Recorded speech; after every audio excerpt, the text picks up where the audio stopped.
Inkproducts.com has now released a very new sublimation ink system for the Epson Workforce 3640, 3620, and the 7600 series.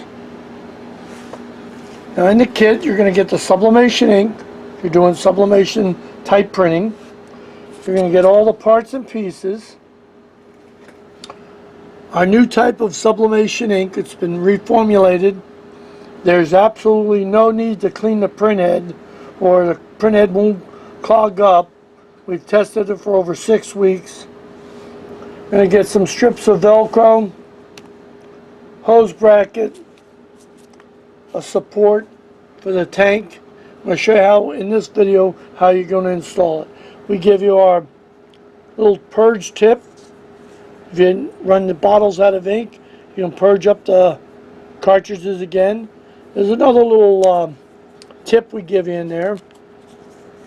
It's explained in our instructions. This little tip is extremely important. That's what you would prime a print head. Should you ever drop color in a print head. That happens quite a bit with the Epsons. Now on the syringe it says discard after use. Pay no attention to that. And do not wash them out unless you're switching colors.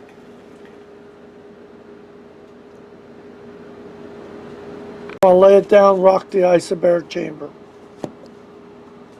That's the very first thing. Now I've had this system already in. Got a double loop hose bracket. I'll show you how you use that. Now basically we're going to put the Velcro strips on the back of the ink tank. One right here. So it's going to be between these two, and the other one's going to go between the other ones. Straight down like this. Now I'd recommend you get some alcohol, rubbing alcohol, and I want you to get a paper towel and wipe the back of the ink tower, the printer, any place you're going to stick something to it like this. The reason is, on some of these printers they have what they call mold release. After the plastic is, being molded, there's some oil on there. And adhesive on some of these products don't stick that well to it. So that's why we recommend anytime you're going to stick something down, use some rubbing alcohol. Not acetone or anything like that. So I'm going to go ahead and rub everything down with alcohol. Textures to the Velcro. There's a nice soft side. That's going to go against that's going to go right onto the ink tank. And then there's a coarse side. That'll be stuck to the printer. But I don't want to peel anything yet. I cleaned it with alcohol. I'm going to lay it down. And I'm going to put the Velcro just like this. Peel, but not that side. Not yet. You're not going to do that till you stand it up.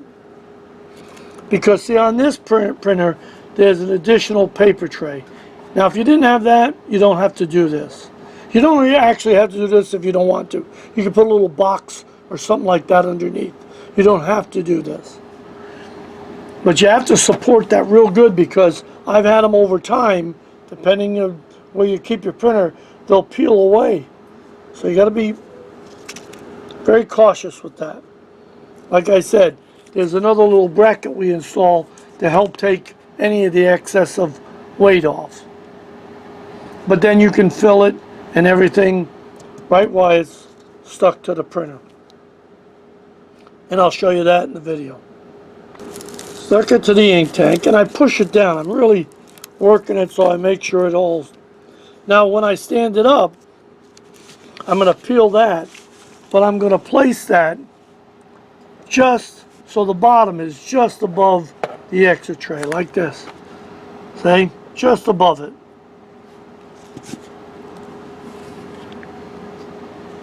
And then I'll be able to put this bracket on, peel and stick it. But first we're going to stick the Velcro to the top. So I'm going to open up the lid now.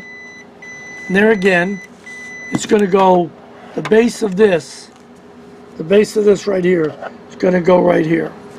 So I'm going to figure out where I want to put it. and then peel and stick it there. I peeled it and I stuck it there. I'm pushing on it.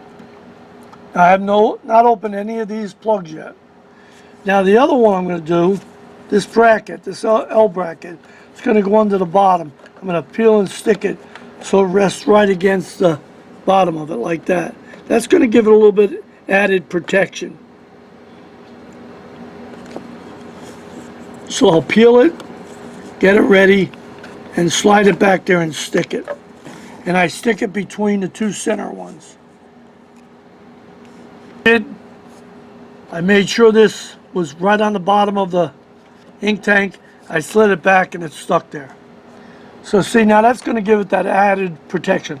Like I said, you don't have to do this. You can put just a simple little box underneath it. Okay? Now what I'm going to do is go up. I'm going to take out this cartridges I have in here. These are our Sublimation refillable cartridges. Now we sell that kit with 2 sets of cartridges, so when one goes empty, you just take it out. Now as we go along in the video, I'll show you where each parts and piece goes. Okay? So now, let me shut the lid, and I'll bring the cartridges over to take them out. Okay, now I'm going to go over here to ink levels, and I'm going to go here where it says Cartridge Replacement. Then I've got to press the blue start, put my hands on the side, and then I can lift it up. And they'll come over. Now if there are Epson cartridges in there, the same thing applies. Just take it out. Okay, now we can remove them. Now I'm going to install the system with the power on.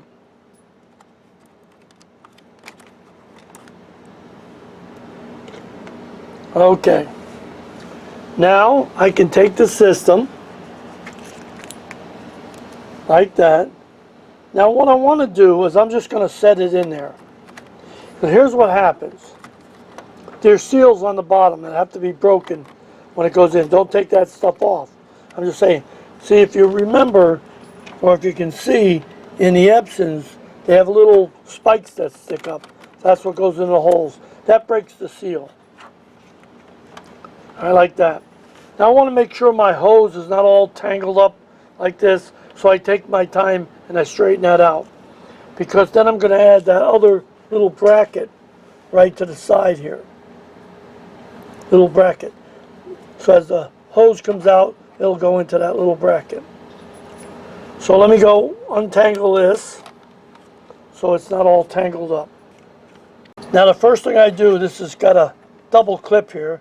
This is our double loop hose bracket. It really is unique because that helps control the flow of ink. So you're going to put it in so it goes in just like that. So you can see on the side, comes out, got a loop, come up, going to go up the top, loop back down again. That's a unique design by Ink Products. Works quite well. It controls the proper head pressure to the print head. Straightened out. I'll put that outside bracket on in a minute. I'm going to put the main hose bracket. Now I want to point this out. When you took this off, the instructions show you how to take this off. If you notice, this comes up quite high here in the end. And if you don't put this bracket on right, it'll hit. You'll get double image printing. You'll get a lot of paper jams, stuff like that. So you don't want to do that. So now what I want to do is I want to square the bracket here and here. So when I cleaned it with that, I'm going to put it down just like that. There. Now when this goes underneath, it's going to go onto this area right here. And then the hose is going to be over here. So it's not going to hit. So that's important. Okay? Now in the kit, you also get this little rubber plug. That goes into the interlock. So we can do testing. You can even run it like that, but you got to remember, take it out if you ever want to reset the cartridges. I'm just going to put that there for now. Now I'm going to get those cartridges again and set them down in there. Now sometimes when you put them in the first couple times, you cannot recognize. That would be normal because they've got to click in. A lot of times I'll use my thumb and push down. I clicked it. Hear it? I go all the way over. Now, I don't want to make that seem easy in the video because it takes a lot of pressure. You're not going to break anything. You're not going to break anything, I promise you. Now, I found out if you take a screwdriver on stubborn ones and you get like right into the corner of the thing, you're not going to break the cartridge, nothing. You're not pushing it that hard. And you can get up on there. That gives you some leverage to push down to snap it in. You can try it. You don't want to get on the hose or nothing like that. You don't want to damage anything. Now, I don't always use that because I take them in and out a couple times till I know they're snapped in. And if they're not, you're going to get an error code. Okay, now I'll go over here and I flip the hose like this. So it comes off, around, and out. Now I'll put it in the little bracket. You know, there's two sides to the bracket. You can, one side, say, it's easy to slide it in. Now it doesn't matter what side you have to slide it, but you're going to slide it in because it's like a little clamshell there. There. All right, now I need enough hose to go all the way over to that side. But first, onto the hose. Then I kind of line it up, go down, find that spot that I want to do it, and I stick it. There you go. That's it. Now I can let some out if I need it. Now for testing purposes, because we still got it under power, I'm going to put the little thing in there. It's going to give me a code. It's going to beep. Check ink cartridges. Oops, way too tight on that hose. Way too tight. You'd see when it goes over. So I got to let a little bit more out. A little bit more out. I want a little bit more of a nice little buckle there. And you can see this piece right here didn't hit this bracket. Now sometimes I can actually bend up on the bracket. Not going to hurt anything. Now I've had this in, so I'm lucky. It's going to say, you have not installed genuine Epson cartridge. I have to say, proceed. Because they're not. And if it would say that they were, well, Epson could sue us. Continue using, yes. Okay. Now, if you cannot recognize, you're going to have to take them out, put them in, and make sure they all click in.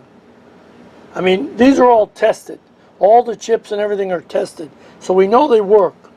And by the way, this is the new COC Smart Chip because it has unlimited resets and there's no batteries. Some of the cheaper CISs, you got to be careful. Their chips have a limit. Okay, there. Now let me go to maintenance. I'll print a nozzle. But before I do, I'm going to wait just a second. Almost forgot something very important. I forgot to open up these little air plugs. They have to be open. The only time they're closed is when you're filling the bottles. If you forget to do that, you're going to starve the print head, you're going to have to do a lot of cleanings, and you're going to create problems for yourself. So in the video I did that deliberately to show you, because you get so busy setting it up that you forget something simple like that. Even though it's in the instructions and it's in the video, pay close attention to that. Okay, now I'm going to hit print. Go over here to blue, press it. Let's watch it.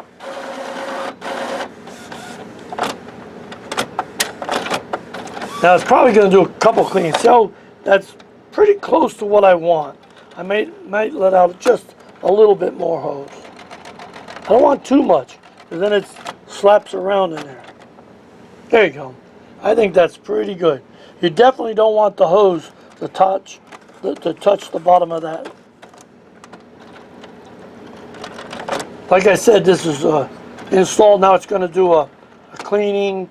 It's going to check the chips.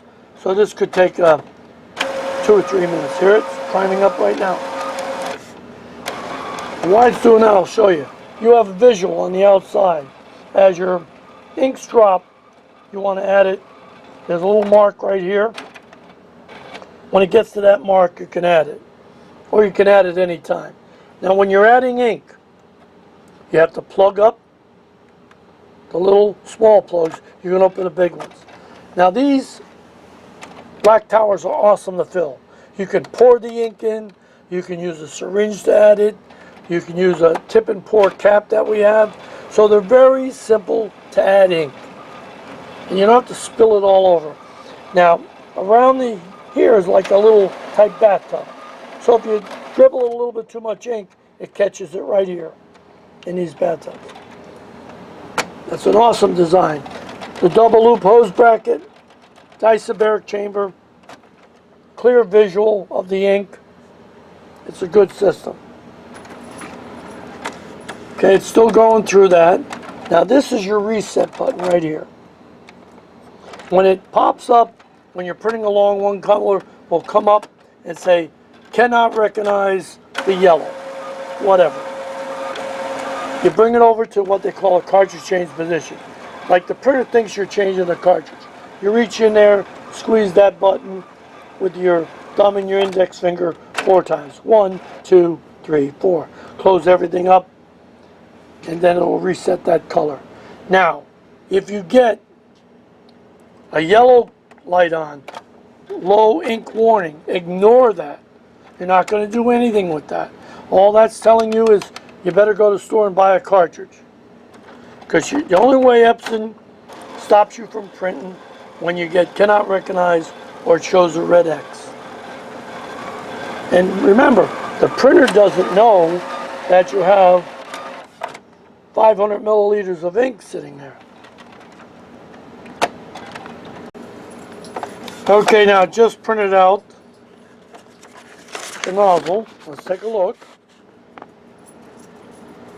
Looks pretty good. There's a little bit on that cyan right there, but that's the printer because I tested this. That's why it's always good to run a nozzle check before you put the system in.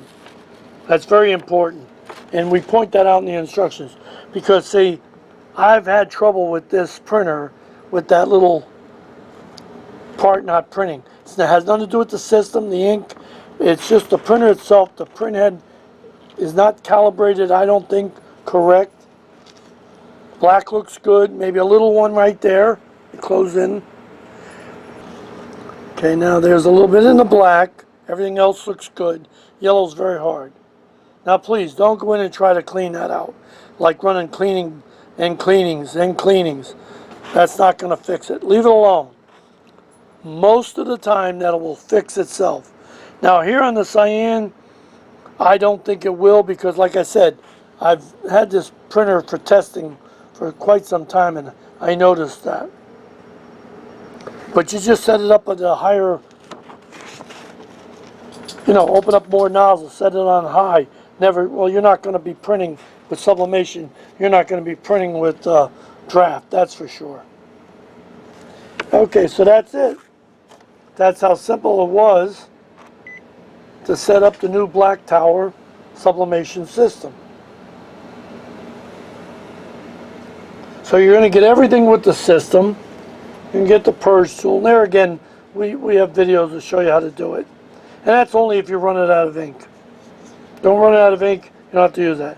Now that little other tool, or that little tip that we give you, when the cartridge is out with some sublimation ink you went over the top, you could squirt a few drops into the print head. Sometimes that'll jump start it if you're having problems. Like if you do your nozzle check and you say, oh, that's not so good, try that little trick or put a set of cartridges in, one or the other. They got to be brand new though. Cartridges should be brand new. So go to Ink Products for the latest Sublimation ink. I mean, we've tested this ink, and we can tell you, you don't have to worry about it. You could wait 2 or 3 weeks and then go in and start printing something in sublimation. It does not, it will not, and it cannot clog your printhead. It's American made ink. The best money can buy.